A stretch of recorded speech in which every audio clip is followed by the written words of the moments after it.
From the moment it was announced in 2022, the Amy Winehouse biopic Back to Black was met with skepticism. The film's director Sam Taylor-Johnson stated that the film would show us a different side of Winehouse and untangle the real woman from the tabloid caricature.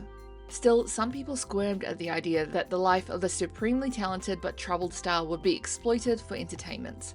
And it's easy to see why. Winehouse's struggles weren't just breathlessly documented by media outlets during her music career, they were exacerbated by them. Like many stars of the era, she had little control over her narrative, which was co-opted and twisted into a ghoulish circus to be ogled for entertainment. Let's face facts, Amy Winehouse is so full of drugs, if she ever has to go to prison, she'll have to be smuggled in up someone else's arse. There were fears that a film would once again sensationalize her struggles, and those fears were not at all quelled when photos from the film's set appeared to ape some of the worst tabloid photos of her. There was also a feeling that Amy's story had already been told. In 2015, Asif Kapadia released Amy, a 2-hour documentary examining her rise to stardom and tragic demise through an impressive array of archive footage and audio, excerpts from her diary, and narration by those closest to her. The film provided a counter-narrative to the lurid headlines, even-handedly highlighting both her extraordinary talent and self-destructive behavior, while indicting the people and systems that failed her. And then there's the other Amy, the one who lives online, dazzling viewers with her idiosyncratic style, quick wit, and refusal to change to fit music industry molds. Yeah, one of them tried to mold me into a big triangle shape, and I went, no! Nah, I've got my own style. This Amy is a vibrant force of life, whose one-liners, expressive face, and iconic style seem tailor-made for bite-sized, context-free clips on platforms that feed on instant gratification. His album's called What Goes Around Comes Around. Amy Winehouse has been dead for over a decade, but a version of her lives on social media and documentaries, and of course through her music, an anachronistic blend of jazz, R&B, and soul which never feels out of date, because it was never really of its time. You're more likely to find it on a playlist with the Temptations and the Ronettes than with contemporaries like Timbaland or Lady Gaga. On top of the intense paparazzi attention, Amy is part of the first generation of music stars to have risen to fame in the digital age, so there is a lot of footage of her available. There's enough Amy content out there for a modern viewer to form something like the parasocial relationships we have with living celebrities. She feels familiar. So it's understandable that a film about her life will be met with skepticism. I was a fan of Amy Winehouse in the 2000s.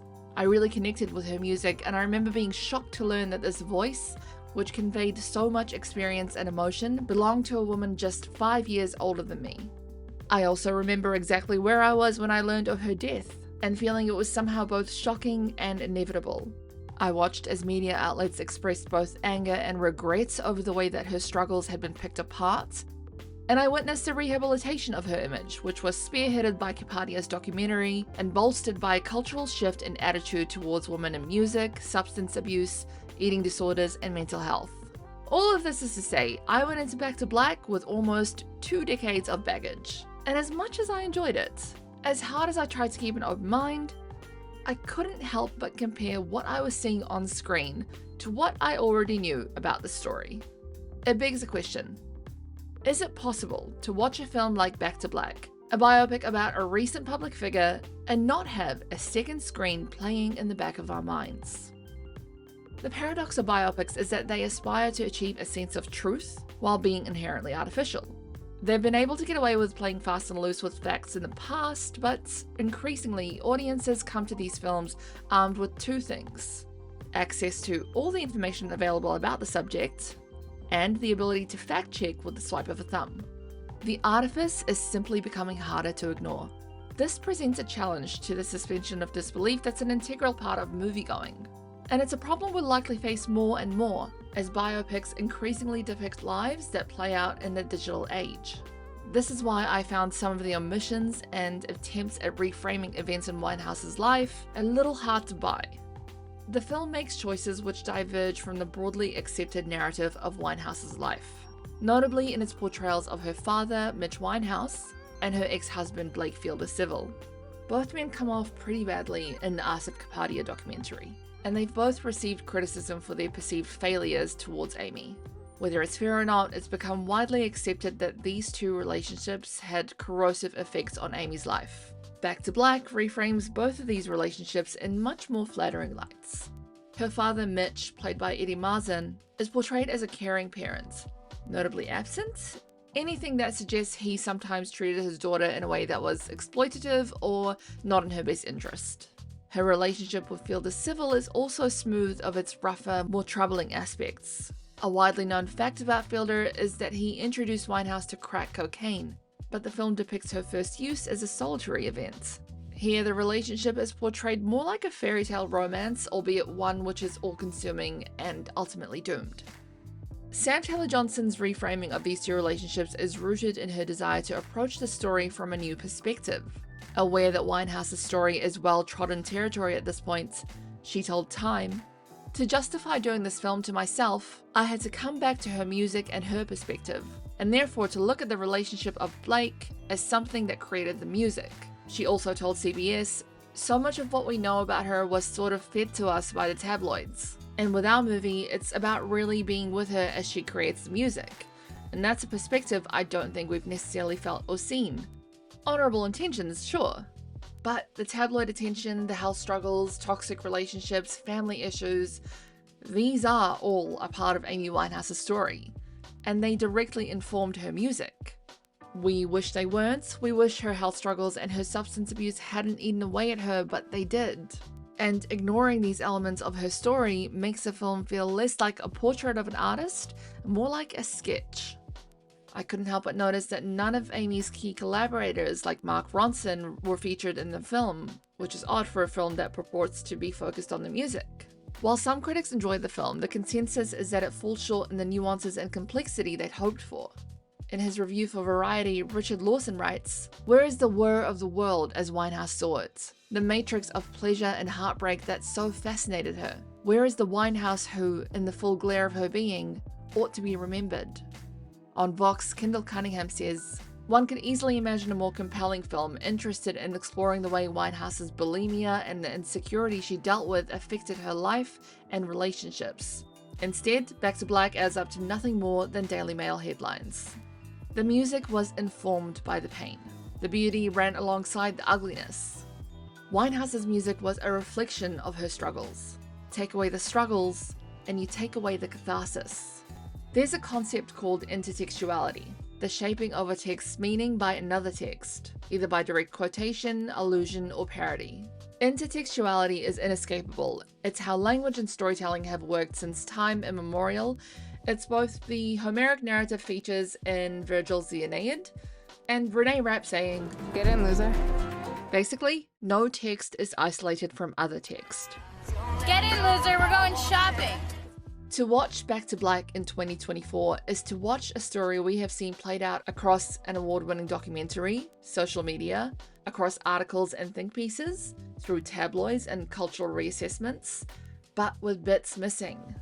As I watched, I couldn't ignore the dissonance between what I was seeing on screen and the knowledge and preconceptions that I, a person who is alive in the 21st century, who remembers Amy Winehouse and who owns a smartphone, have brought with me. Yes, Amy was clearly intoxicated by Fielder Civil. She wrote a multi-award winning album about their relationship. But the reframing of this relationship from a toxic, codependent train wreck to fairy tale romance gone wrong is achieved mostly through the omission of facts which are easily traceable. This is the challenge of depicting a life as well documented and dissected as that of Amy Winehouse. The audience will be armed with knowledge. With knowledge come expectations. And with expectations come disappointments. There is another brand of criticism leveled at Back to Black, which, while simplistic, does reveal a broader cultural unease with the ethics of storytelling in the digital age. It's a wave of criticism that is mostly found on TikTok, YouTube, and the place where nuance and critical thinking go to die, comment sections.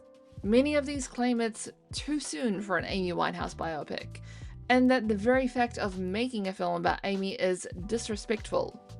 The first of these criticisms seem disingenuous because, at the risk of sounding crass, Winehouse has been dead for 13 years. For comparison, Walk the Line was released a mere 2 years after Johnny Cash's death, and Ray just 4 months after the death of Ray Charles.